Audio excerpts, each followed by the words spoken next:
Hello, everyone. When she's not giving you sex, avoid these 5 mistakes. Let me be completely straightforward. When a woman says no to sex, what's really happening isn't that she's testing you, at least not intentionally. The real test is your own discipline, your emotional control, and your sense of self. Unfortunately, most men fail this moment. Instead of staying grounded, they react impulsively. They panic, apply pressure, withdraw emotionally, or look for validation elsewhere. Then later, they're confused about why the attraction fades. There are several destructive patterns men fall into when intimacy is withheld, and none of them rebuild desire. In fact, they do the opposite. They reveal insecurity, damage trust, and turn what could have been strength into emotional reactivity. If you've ever felt your ego flare up when she rejected you, understand this. That exact moment defines your character. Let's slow this down. When she says no, many men assume the issue is sex. But it isn't. For most men, sex represents something deeper. It's validation. It's reassurance that you're desired, chosen, and wanted. So when that access is denied, it doesn't just feel like a physical refusal, it feels like rejection on a personal level. And rejection isn't trivial. Your brain processes it similarly to physical pain. That's why your reaction can feel so intense and disproportionate. But here's the critical mistake. Instead of recognizing the feeling and managing it, most men let it control their behavior. When your identity feels threatened, your nervous system shifts into defense mode. You might lash out with anger or sarcasm. You might withdraw and become cold. Or you might seek validation from other women just to reassure yourself.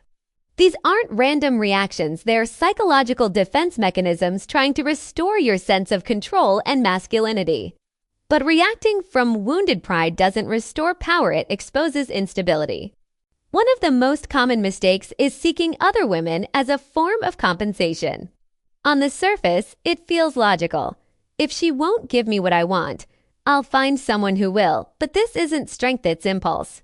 You're chasing short-term relief to escape discomfort. While it might temporarily boost your ego, it signals something much deeper, a lack of self-regulation. And whether she finds out or not, this behavior shifts your internal state. You begin justifying yourself, becoming defensive, and even resenting her more. Attraction is deeply tied to emotional stability. When you demonstrate that you can't handle frustration without external validation, respect begins to erode. Another major mistake is using the threat of leaving as leverage.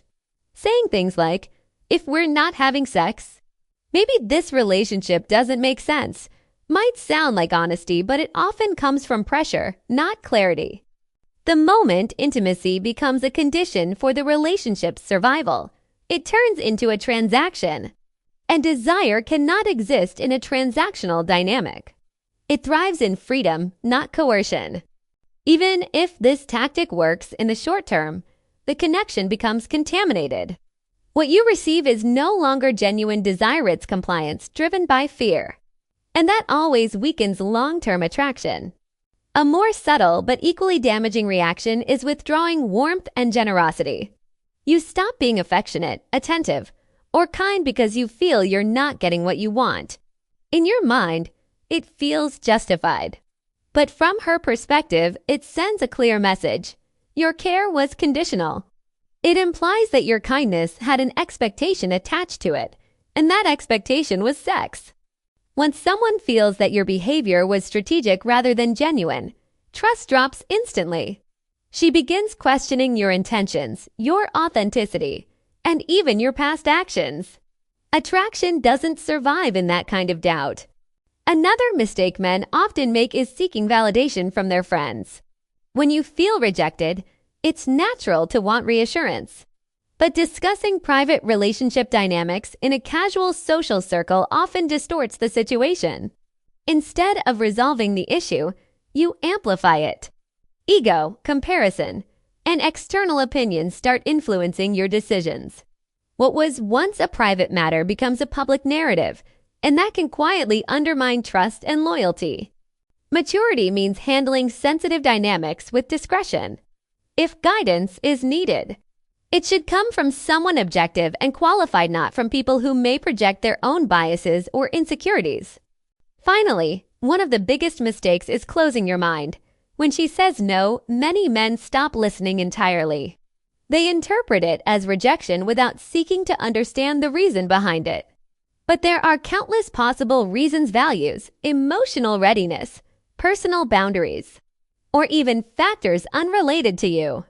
If you approach the situation with ego instead of curiosity, you miss the opportunity for deeper understanding. And without understanding, resentment grows. In reality, delayed intimacy can sometimes signal intentionality rather than rejection. It may reflect a desire for emotional safety, long-term alignment, or stronger connection. When you reduce everything to personal denial, you overlook her perspective entirely, Dote. So what should you do instead? First, have an honest conversation, not a confrontation, not an interrogation, but a calm and open dialogue. Ask questions and genuinely listen. Not to argue or persuade, but to understand. When someone feels heard without pressure, their defenses lower and emotional safety increases. And emotional safety is the foundation of physical intimacy. At the same time, you should communicate your own needs clearly. Intimacy is not limited to sex. It includes affection, closeness, and emotional connection. If certain boundaries exist, find a middle ground that respects both of you.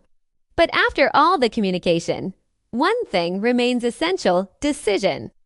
You either accept the relationship as it is and commit to it without resentment, or you recognize that your needs are incompatible and choose to walk away respectfully. What you should never do is stay while secretly punishing her or oscillating between frustration and passive aggression. True strength isn't about control or conquest, it's about integrity. It's about acting in alignment with your values, even when it's uncomfortable. At the end of the day, this situation isn't really about sex. It's about how you handle rejection, ego, and control. Weak reactions destroy attraction. Grounded responses build respect. You cannot force desire, but you can absolutely destroy it through impatience, insecurity, and emotional instability. Your real power lies in how you respond when you don't get what you want.